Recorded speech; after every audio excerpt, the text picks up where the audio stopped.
بچه‌ها سلام، به یک ویدیو دیگه با من خوش اومدید. امیدوارم که حالتون خوب باشه. اگر اولین باره که یک ویدیو از من میبینید ازتون دعوت میکنم که برید توی کانال و ویدیوهای دیگر رو هم تماشا کنید، به خاطر اینکه این سبک ویدیو محتوای اصلیه که من فعلا توی کانالم دارم میذارم. توی این ویدیو میخوام بهتون 10 تا اکسپرشن و یا اصطلاح در مورد هانگر یاد بدم.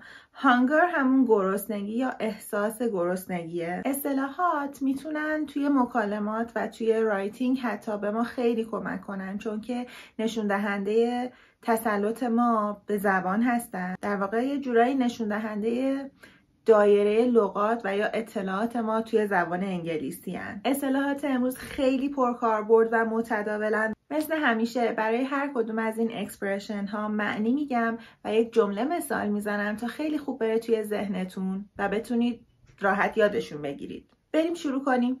اصطلاح اولی که در مورد هانگر میخوام بهتون یاد بدم هست to be starving to death یا to be starving.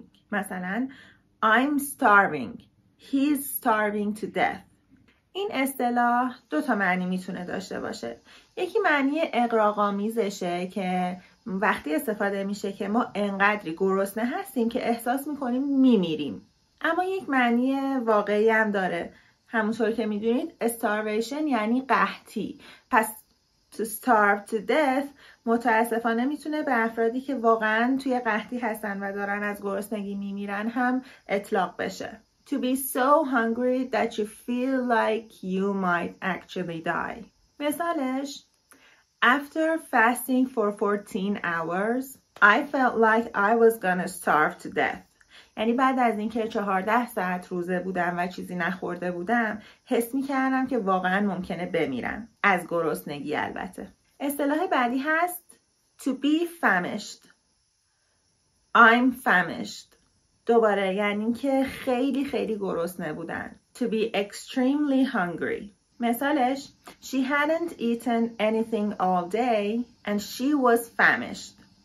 یعنی که کل روز هیچی نخورده بود و داشت از گرسنگی تلف می شد. مورد سوم I can eat a horse or I could eat a horse. یعنی اینقدری گرسنم بود که میتونستم یه اسب کامل بخورم. To be so hungry that you can eat a lot of food.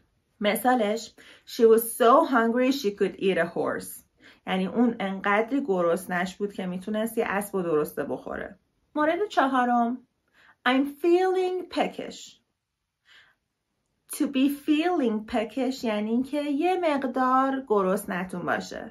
کم کم دلتون میخواد یه چیزی بخورید. همونطور که میبینید این یکی میزانش خیلی کمتره. اونا گرسنگی خیلی زیادو نشون میدادن. این وقتیه که دیگه داره گشنمون میشه. To feel slightly hungry. مثالش I had a very small breakfast, so I'm feeling a little peckish now. یعنی که یه صبحانه خیلی مختصر و کوچولو خوردم و الان کم کم دلم یه چیزایی میخواد. مورد پنجم food coma. خیلی اصطلاح باحالیه.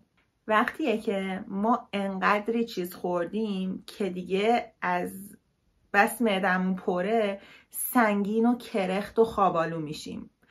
ما ایرانی‌ها رو نمیدونم توی چه مراسمی دقیقاً، اما خارجی‌ها موقعی که تhanksgivingه این اصطلاح خیلی براشون رایجه. To be in a state of sleepiness after eating a large meal. مثالش Thanksgiving dinner always puts me in a food coma.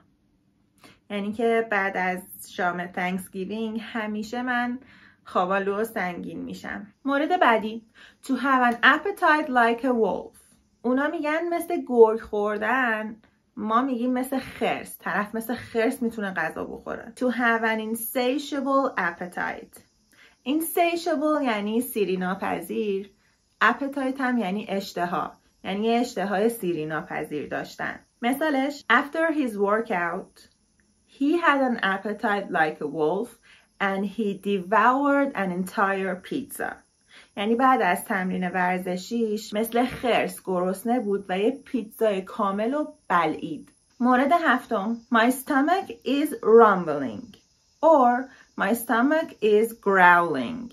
یعنی اینکه دیگه شکمم به قار و قور افتاده، صدای شکمم در اومده. To be incredibly hungry that your belly makes noises.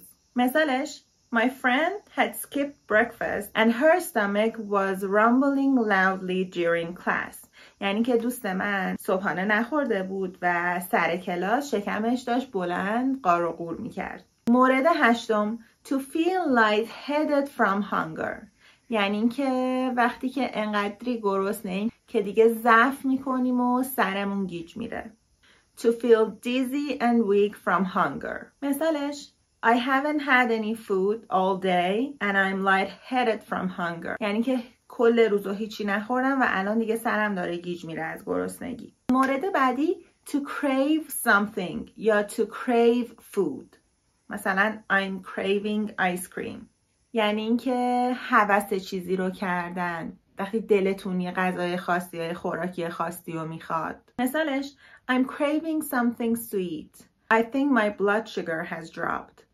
فکر میکنم قندم افتاده به خاطر اینکه دلم یه چیز شیرین میخواد. و مورد دهم یا مورد آخر هست Someone's hunger knows no bounds. یعنی اینکه یه کسی که اشتهاش یا اون حس گرسنگیش حد و مرز نداره، همیشه گشنشه. مثلا میگیم طرف انگار سیر نمیشه. مثالش No matter how much he eats, his hunger knows no bounds. یعنی هر چقدرم بخوره بازم گرسنه است. خب اینم 10 تا اصطلاح نسبتاً فان و خیلی کاربردی برای هانگر. امیدوارم که به دردتون بخورن و ازشون استفاده کنید. اگر این ویدیو براتون جالب و آموزنده بوده بهتون پیشنهاد میدم که برید توی کانال و ویدیوهای دیگرم تماشا کنید، چون که اکثر ویدیوهای من خیلی کوتاه و مفید و مختصرن. مرسی که همراه من بودید. لطفاً اگر سوالی دارید توی کامنت ها ازم بپرسید. ویدیو رو لایک کنید و با دوستانتون به اشتراک بذارید و حتما توی کانال عضو بشید. مرسی که همراه من بودید. شما رو توی ویدیوهای بعدی میبینم.